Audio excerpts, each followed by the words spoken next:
The Rookie is a show that has some of the craziest storylines in television, but not all of these storylines were completely made up. There are a few episodes in the show's history that are based on true events, or at least loosely connected to them. And today, we're going to talk about every instance where The Rookie took inspiration from a real-life event. Before I jump into specific episodes though, I think it would be a disservice if I didn't talk about the entire show's premise being connected to real-life events. The backstory of the main character, John Nolan, is based off a real-life person named William Norcross, who dropped his career within his family's printing business while in his mid-40s to pursue becoming a police officer for the LAPD. He had decided to leave small-town Pennsylvania to move all the way to Southern California to make this happen, just like John Nolan did. This all took place a couple of years before the pilot of The Rookie was recorded. And while a couple of the details are different, such as John Nolan being in construction instead of printing, it's still very clear that the character was based off William Norcross's life. Interestingly, Norcross works for the show as a consultant in order to make sure everything in the show is up to procedure and as accurate as they can be. However, he still is with the LAPD full-time and was actually promoted to sergeant back in 2023. So does that mean Nolan will eventually become a sergeant? I guess we'll just have to see. I also want to talk about another character's backstory, as it also is based off of real-life events, and I think this one is even more interesting. The backstory of Aaron Thorson is completely based off a real-life case that happened back in 2007, and the parallels are clear as day. The real-life event that correlates with this story is the case of Amanda Knox, a woman who had called the police after coming back to her apartment that she shared with a roommate named Meredith Kircher, who was found dead on the floor of the apartment's locked bathroom.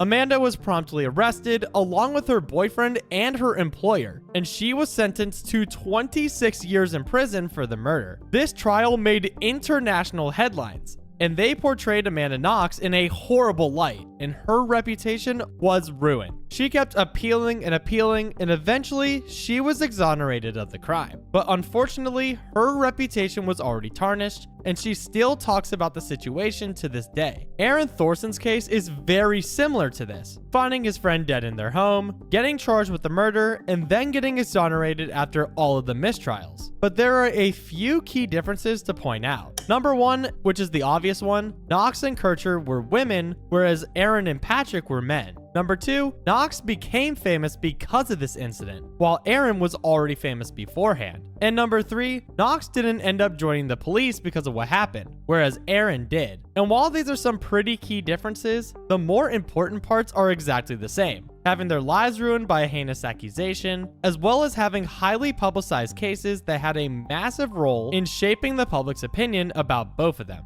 Now that we got both of those character backstories out of the way, I can start talking about episodes that have events that are based on real life. The first episode I want to talk about is the most recent one in Season 7, Episode 16, The Return. And we're talking about the Tulsa and Amy situation where they drove their car into the water while live streaming to thousands of fans. The reason I'm talking about this is because this plotline takes clear inspiration from the Jack Doherty situation that happened where he was driving his $200,000 McLaren while live streaming, and he was reading his chat and checking his phone while he was driving, just like Tulsa and Amy were doing. This resulted in him crashing it while still live streaming, just like Tulsa and Amy. And while this part of it is similar, they decided to take a different approach with the aftermath. While Jack Doherty was scrutinized and raked over the coals by everyone online, including his own subscribers, Tulsa and Amy were arrested and all of their fans came to their support instead of being against them. Eventually, the fans do end up turning on Tulsa, but not because of this situation, but rather because Amy threw him under the bus to jumpstart her own brand. Our next event happened a few episodes before this, back in Season 7, Episode 10, Chaos Agent. What we're about to talk about is something I didn't even know about until a few lovely users on Reddit named HouseFirm3552 and Lobster Puppy told me about this situation. This episode is the whole episode circling around Zuzu and the three girls who were in the woods. In this episode, the original story is that the three girls were attacked by a large masked man who wanted to kill them,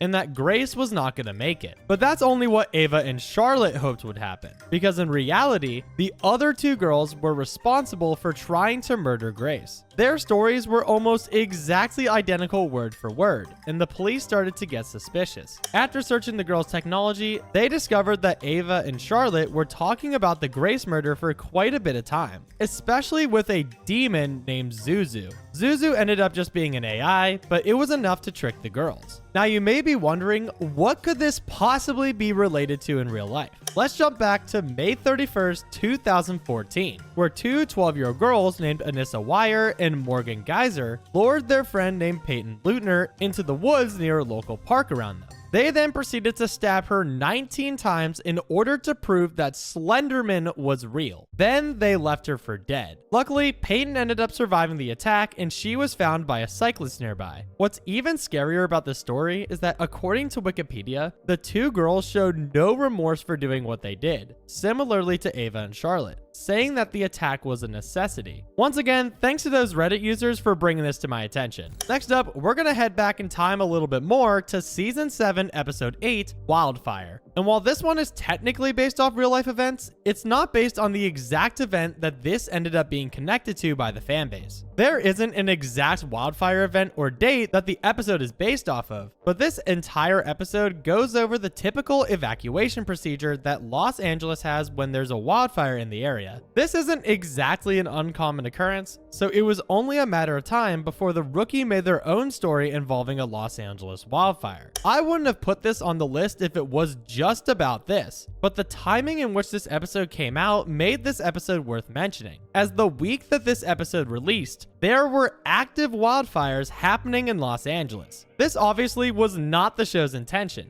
as the episode was scheduled for a specific date, and switching them around would not be possible, as it would completely screw up the timeline and the cohesiveness of the main story. The show decided to turn this unfortunate and coincidental timing into a good thing though, as this episode brought awareness to the wildfires happening in Los Angeles, and the show was able to get more attention headed towards charities who were helping people who were victims of the wildfires. Overall, I thought this was worth a mention, but let's get back to specific events now. Moving on to our next event, we need to head all the way back to Season 2, with Season 2, Episode 6, Fallout. This was the episode that involved the impending missile attack, as well as the alert that went out with it. This whole plot started while Nolan was in the courtroom, and everyone in there started receiving an alert on their phone that an impending missile attack was on its way to Los Angeles, which would kill the entire city. Panic ensues across the entire city, especially in the courtroom. And with Oscar there, he didn't exactly help with some of the comments he was making. Panic. What if it's not fake? Well, then you got about 28 minutes until you find out what hell feels like. Eventually, Nolan and Jessica are able to get everyone into the bomb shelter, even if the judge tried to keep them locked out at first. Later, it's revealed that this entire alert was a false alarm, and everyone's able to safely leave the courthouse. What makes this episode different compared to the other ones on this list is that Nolan actually references the real-life event within this episode, while all of the others do not. The year before this episode took place, on January 13th, 2018, a real-life missile alert was sent out to the entire state of Hawaii, causing not just the entire state of Hawaii to panic, but as well as the entire rest of the nation, as there was no way to evacuate everyone from an island state in such a short amount of time.